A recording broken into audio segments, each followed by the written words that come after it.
आपल्यासोबत मंत्री दादा भुसे जी आहेत। भुसे साहेब, उद्या शिवसेनेचा वर्धापन दिन होणार आहे, काय नेमकं प्रमुख नेते मार्गदर्शन करणार आहेत, काय पुढची पक्षाची दिशा असणार आहे? शिवसेनेचा वर्धापन दिन हा शिवसैनिकांच्यासाठी एक प्रेरणा दिवस असतो। मला वाटतं की हिंदू हृदय सम्राट शिवसेना प्रमुख माननीय बाळासाहेब ठाकरे साहेबांनी, धर्मवीर आनंदजी दिघे साहेब असतील, माननीय मुख्यमंत्री महोदय एकनाथजी शिंदे साहेब असतील आणि अशा प्रकारचे लाखो शिवसैनिकांचं त्यांच्यामुळे घडलेत आणि 80% समाजकारण आणि 20% राजकारण हे ब्रीद घेऊन प्रत्येक शिवसैनिक त्या ठिकाणी काम करत असतो।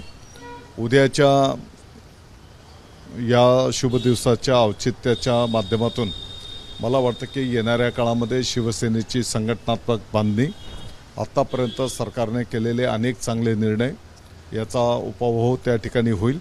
या चांगल्या निर्णयांची अंमलबजावणी तळागाळातल्या माणसापर्यंत पोहोचली पाहिजे, त्याला न्याय मिळाला पाहिजे, या दृष्टिकोनातून कामकाज करण्याचा संकल्प केला जाईल।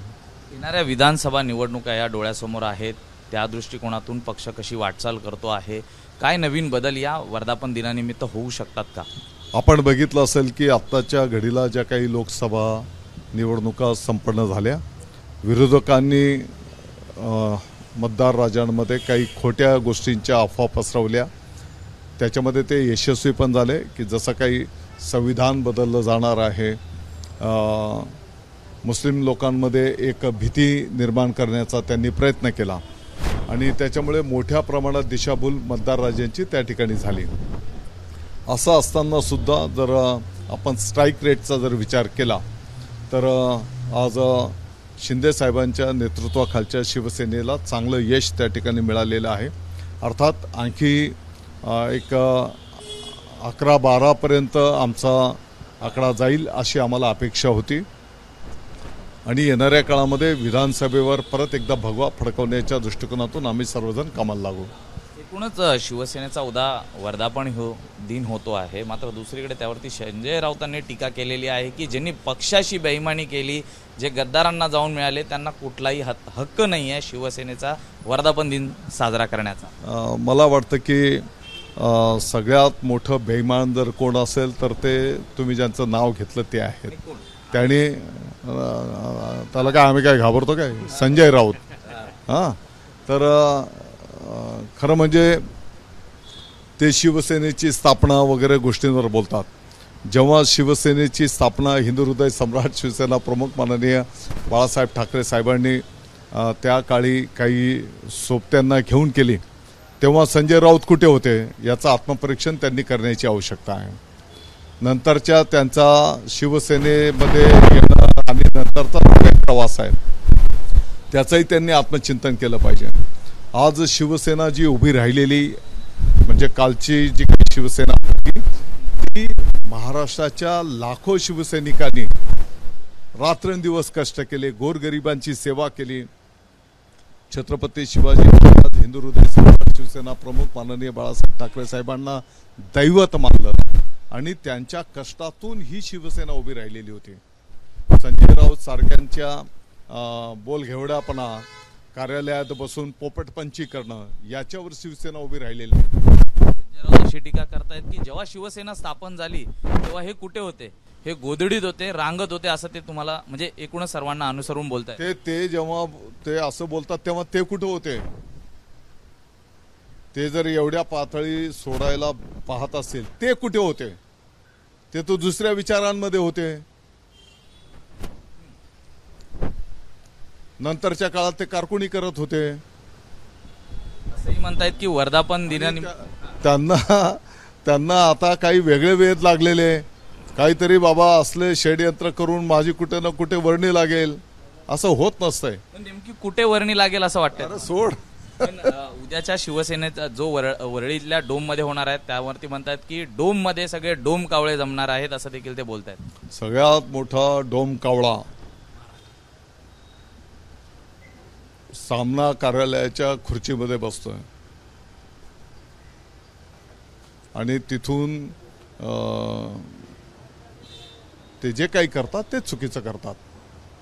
त्यांच्यामुळे शिवसेनेला पण हे दिवस आलेले आहेत, त्याने स्वतः आत्मपरीक्षण करण्याची आवश्यकता आहे।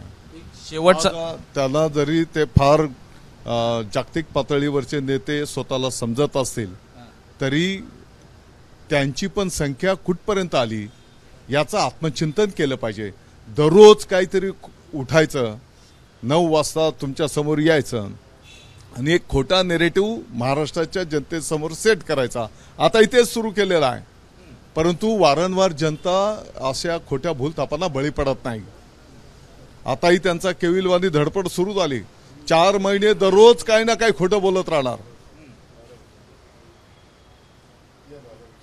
एक शेवटचा प्रश्न घेतो. लोकसभा निवडणुकीत रवींद्र वायकर यांचा फार कमी फरकाने विजयी झाला, त्यावरती प्रश्न चिन्ह उपस्थित केले जात आहेत. ईव्हीएम बोलतोय मी तेच सांगतोय, काहीतरी बोलणार हे असं झालंय ते. मग तुम्ही जिकडे जिंकून आले मग तिथले पण काही रिकाउंटिंग करावे लागतील.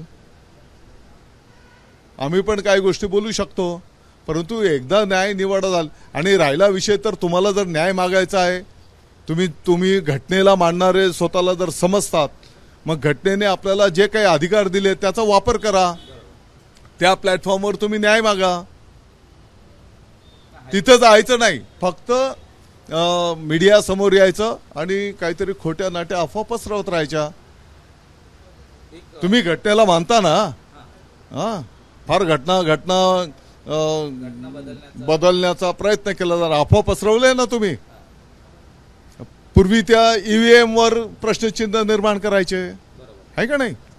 किमान आता एक तरी झालंय बाबा की त्याच्यावर तरी ईव्हीएम तरी वाचला.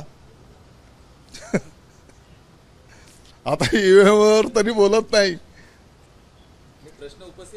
प्रश्न उपस्थित केलेला आहे त्यांनी रवींद्र वायकर यांच्या एकूणच निवडणुकीच्या अनुषंगाने. जिथं हरले तिथला प्रश्न करणार, मग जिथले जिंकले तिथला का नाही करत. आणि राहिला विषय, तुम्ही घटनेला मानता ना, मग तुम्ही त्या प्लॅटफॉर्मवर जा, तिकडे न्याय मागा. तुमच्याकडे काय आहे ते तिकडे सादर करा.